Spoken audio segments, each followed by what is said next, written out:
Voici la cavalerie de la maison royale. Depuis sa formation au XVIIe siècle, cette unité marche en tête de toutes les processions royales. Le cheval timbalier qui ouvre le cortège se nomme Cicéron, mais il pourrait aussi bien se faire appeler Cendrillon. Il y a peu de temps encore, il traînait la carriole d'un marchand de lait dans les rues d'Édimbourg. C'est là que la reine Élisabeth le remarqua. Elle estima tout de suite qu'il ferait bien meilleure figure dans les écuries royales.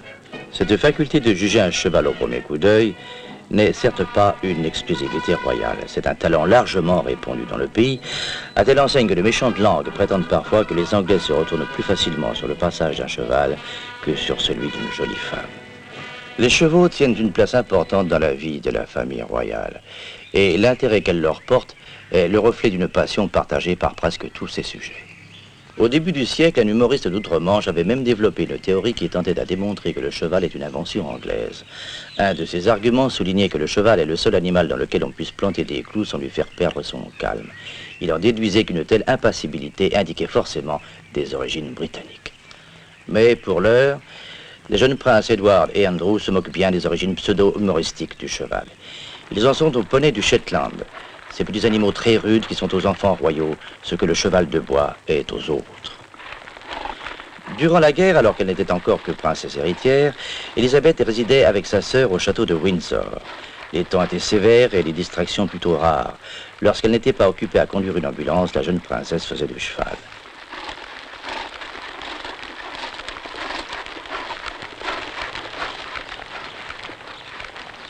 Les poneys, montés par les princesses, avaient été spécialement choisis par leur père, le roi George VI. Mais en fait, le véritable expert de la famille était, et reste encore, la reine-mère Élisabeth.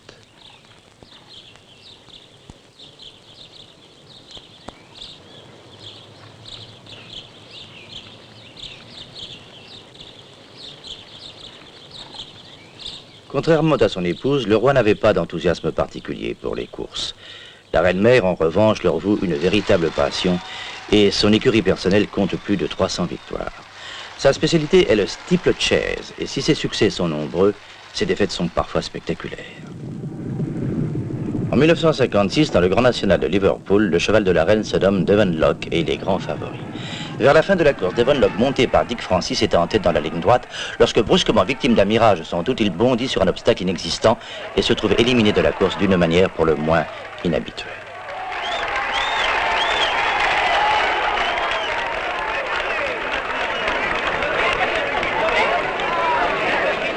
La reine-mère resta impassible, mais on raconte que ce jour-là, exceptionnellement, elle referma son ombrelle d'une manière nettement plus sèche que d'habitude. Au mois de juin, la famille royale se rend à Ascot pour le traditionnel Royal Ascot, l'événement majeur du calendrier hippique britannique.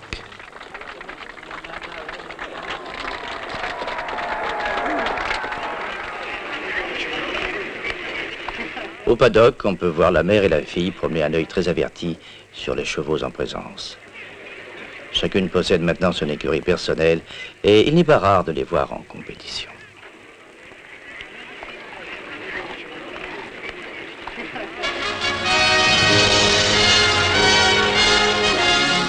Au palais de Buckingham à Londres, les écuries royales abritent les fameux grilles de Windsor.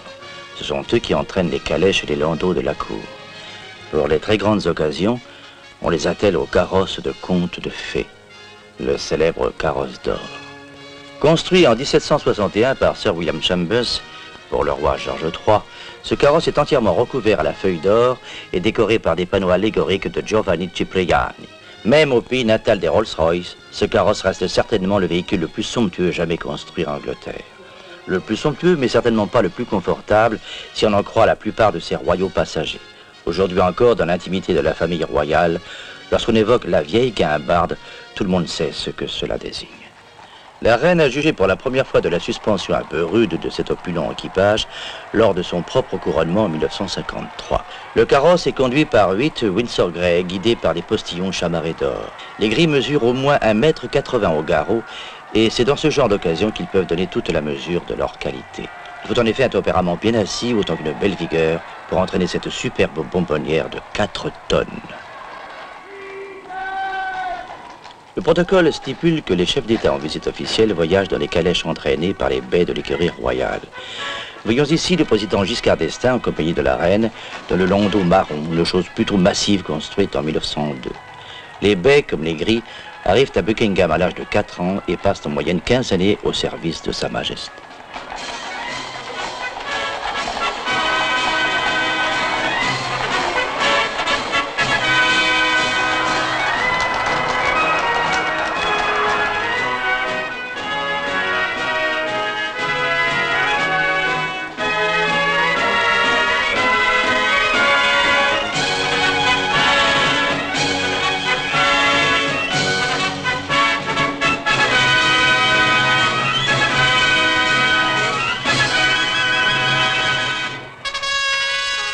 L'intérêt de la reine pour les chevaux est un fait apprécié et reconnu dans le monde. Grâce à quoi, lorsque la souveraine se rend à l'étranger, chaque pays a le souci de ménager un divertissement équestre dans le cadre de son programme officiel. C'est ainsi que, lors de sa dernière visite à Paris, la reine fut invitée à suivre les évolutions du cadre noir de Saumur. En Autriche, elle ne pouvait pas manquer de se rendre au haras de Piber, près d'Innsbruck. C'est là que sont élevés les incomparables Lipizzans qui font la gloire de l'école de Vienne. Des personnages pleins de caractère.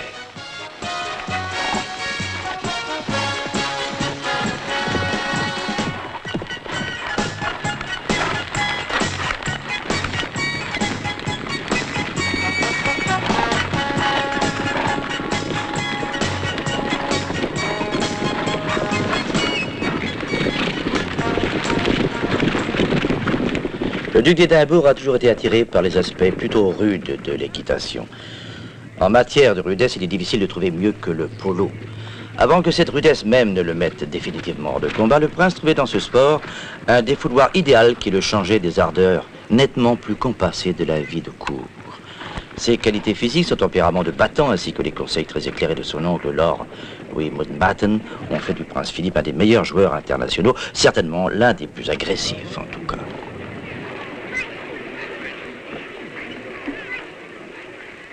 Et comme on n'est jamais si bien servi que par les siens, c'est des mains de son épouse et reine qu'il reçoit la coupe Victoria. Le prince Charles est également un fervent amateur de polo. Toutefois, bien qu'il ait fréquemment mené son équipe à la victoire, les experts s'accordent à dire qu'il est peut-être moins bagarreur que son père. Il est un peu trop bien élevé, ajoutent les plus audacieux.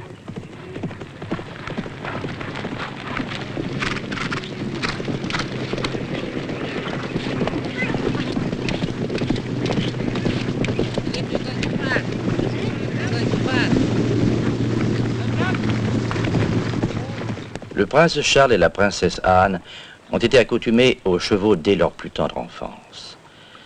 Avec leur poney Greensleeves et William, ils démontrent la très proche affinité ressentie entre l'animal et l'enfant. Une parfaite complicité, un rapport complet qui explique sans doute la brillante carrière sportive que va connaître la princesse Anne.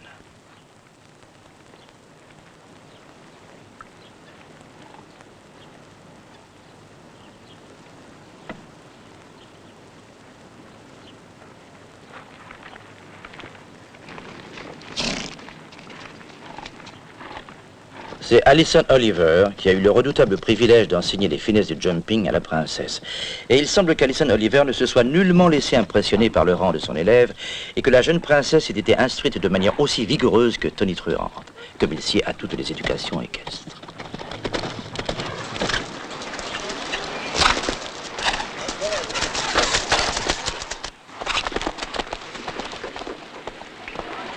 En tout cas, le résultat est intéressant et cela valait sans doute la peine de maltraiter un peu le protocole. À Berkeley House, dans le Lincolnshire, la famille est au complet pour voir la princesse Anne montant doublet dans les championnats d'Europe. La princesse a fait ses débuts de la compétition en 1968 et s'est classée au premier rang des cavalières mondiales en moins de 4 ans.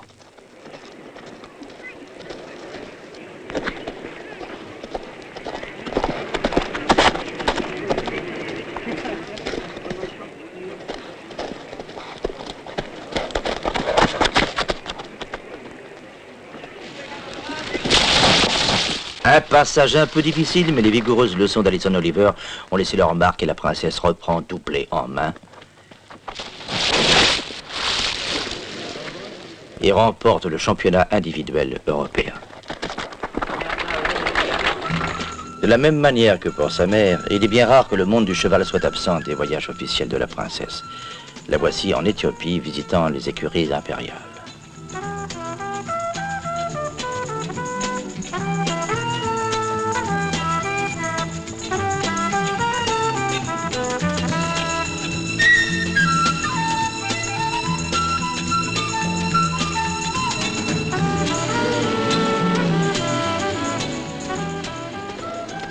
Nous la retrouvons en Allemagne aux épreuves européennes de Loumulen en compagnie de sa nouvelle monture, Goodwill. Le parcours de Loumulen est certainement l'un des plus difficiles qui soit. C'est un terrain exigeant qui ne pardonne aucune faute.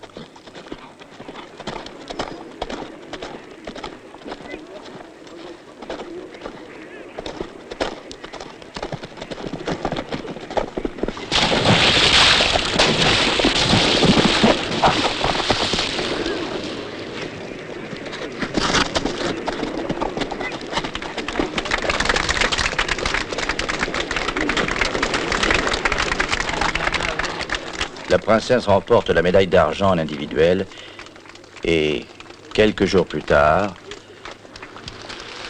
cela lui vaut d'être sacrée meilleure sportive de l'année par l'Association des journalistes sportifs de Grande-Bretagne.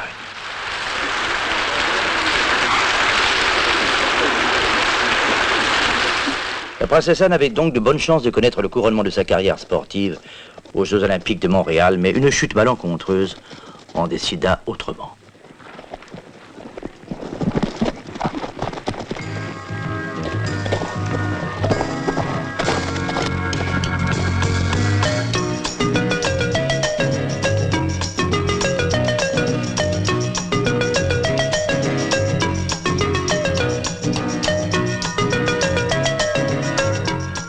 La suite démontre que l'amour du cheval peut mener au mariage.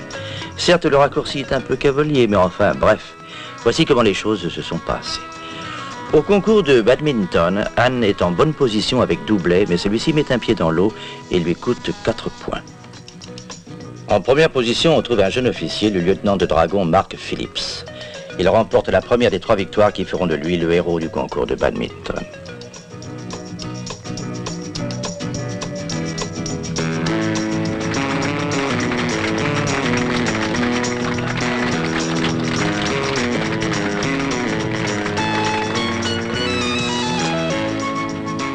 La princesse Anne doit se contenter de la 5e place, mais elle se laisse consoler par les félicitations de sa mère et sans doute aussi par la cour discrète que le jeune lieutenant de dragon lui fait sous l'œil à la fois tendre et vigilant de l'omniprésente Alison Oliver. En mai 73, des fiançailles sont annoncées et en novembre, quand on vous disait que l'amour du cheval mène parfois au mariage.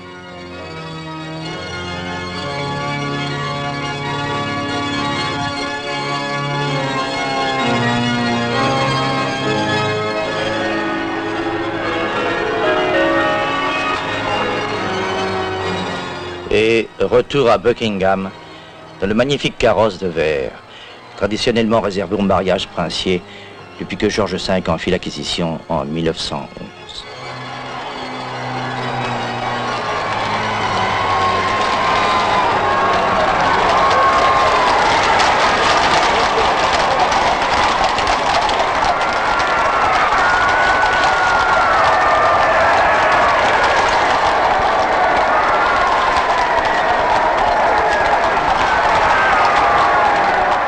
Finalement, malgré la démonstration un peu farfelue de cet humoriste dont nous parlions tout à l'heure, il apparaît que les premiers embryons de la cavalerie anglaise furent constitués par Guillaume le Conquérant, avec des chevaux importés de Normandie. Et c'est également Guillaume le Conquérant qui fut à l'origine de la construction du château de Windsor.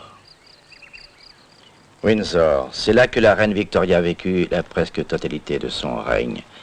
Un règne durant lequel le rôle à la fois utilitaire et militaire du cheval commence à s'estomper. Mais si le cheval n'a plus la même raison d'être, Windsor a compensé la chose en offrant son cadre à l'une des plus importantes réunions équestres du calendrier annuel. Le premier Royal Windsor s'est tenu en 1944 et depuis cette époque, la famille royale a toujours été présente à chacun des concours. Traditionnellement, le Royal Windsor démarre la saison équestre et demeure aujourd'hui un des derniers grands classiques. C'est là que se produisent les nouveaux espoirs du sport et c'est l'occasion pour eux de se mesurer aux vedettes mondiales du jumping. Le style et l'élégance qui s'attachent à cette manifestation en font un événement très suivi par le public britannique. Nous voyons ici Mark Phillips montant Columbus, un cheval appartenant à la reine. Mark Phillips est maintenant capitaine et il se sent parfaitement chez lui, autant à Windsor que sur Columbus. Now that's a clear round for Columbus, making the 8th clear round so far.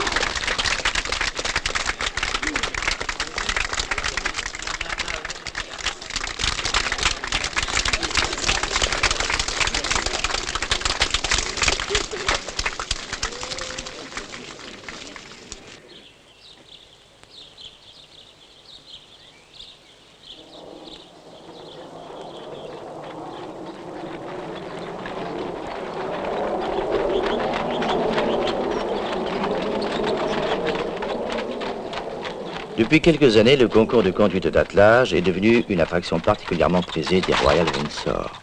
Le prince Philippe a été contraint d'abandonner le polo à la suite d'une blessure particulièrement sévère, et c'est depuis cet accident qu'il s'est consacré à la discipline à la fois plus calme et plus subtile de la conduite d'attelage. La création de cette épreuve, qui s'étend sur 3 jours, est due à l'initiative du délégué polonais à la Fédération équestre internationale dont le prince Philippe est président.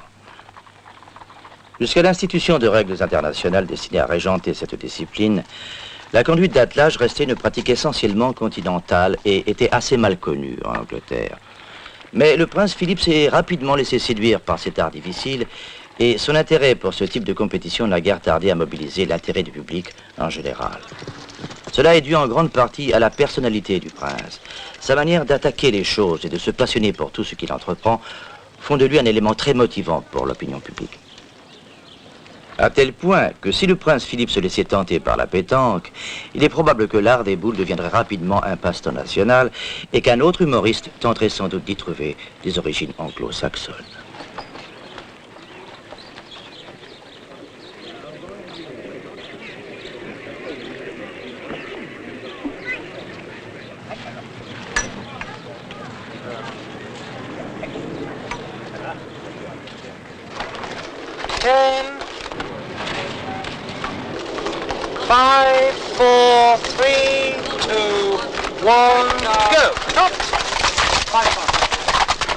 L'épreuve se déroule sur 3 jours et fait l'objet de surenchères importantes chez les bookmakers.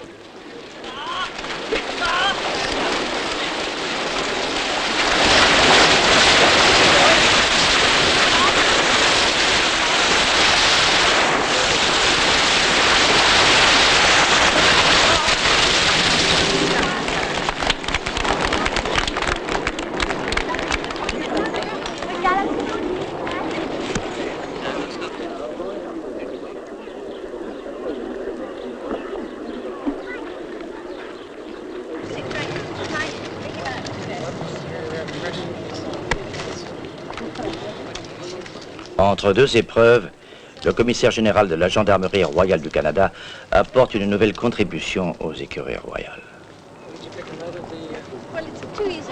Ce cheval fut offert à la reine alors qu'il n'était encore qu'un poulain lors du voyage de la souveraine au Canada en 1974. Aujourd'hui, le cheval a terminé son cycle de dressage. Il a été baptisé Centennial et il est officiellement remis à la reine.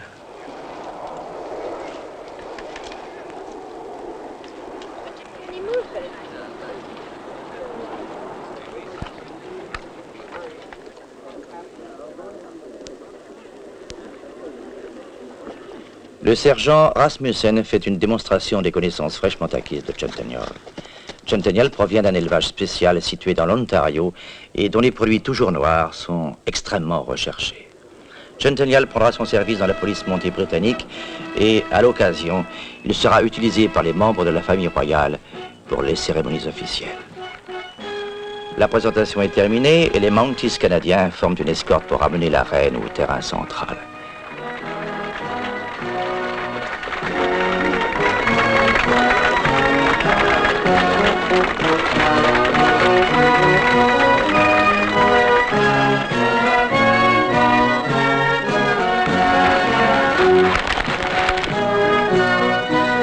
Puis ils font une démonstration de leur expertise devant ce public de connaisseurs. L'uniforme et l'équipement de la police montée canadienne est profondément ancré dans la tradition équestre. Le chapeau à large bord est une version militarisée du chapeau de cow-boy. La tunique rouge, elle, symbolisait la droiture et l'honnêteté aux yeux des Indiens.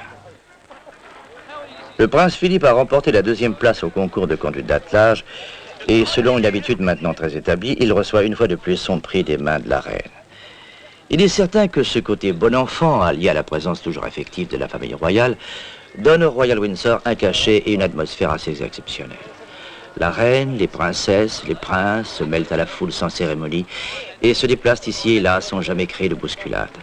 Par son ambiance particulière, le Royal Windsor apparaît comme une aimable survivance du passé, ou plutôt comme une manifestation hors du temps et des soucis modernes.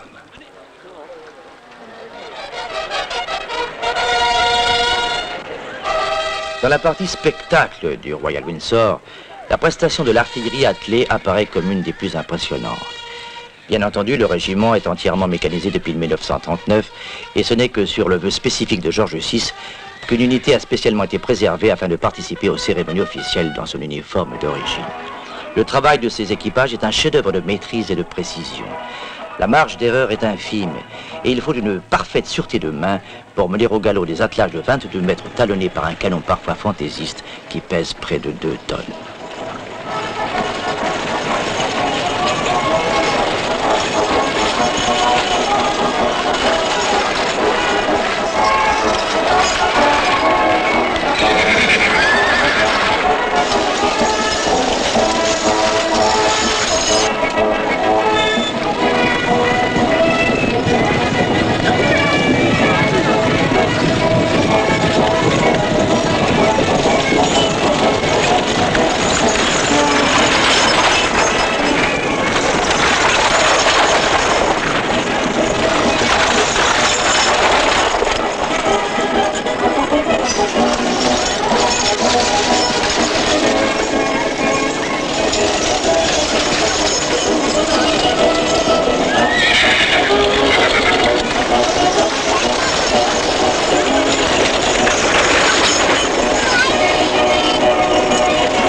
L'événement majeur du calendrier des cérémonies équestres est indiscutablement la cérémonie annuelle de Trooping the Colours.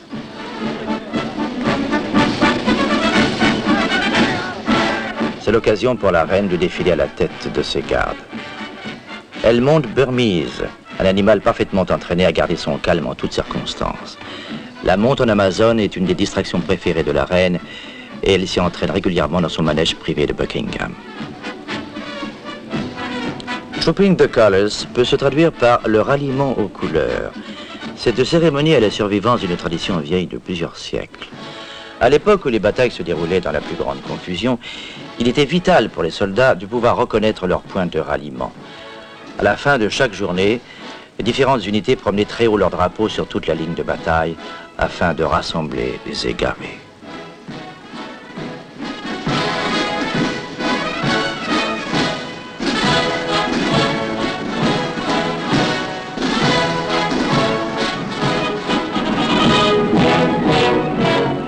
Après la cérémonie, la reine redescend le Mall en direction de Buckingham, accompagnée par le prince Philippe, le prince Charles et le duc de Kent.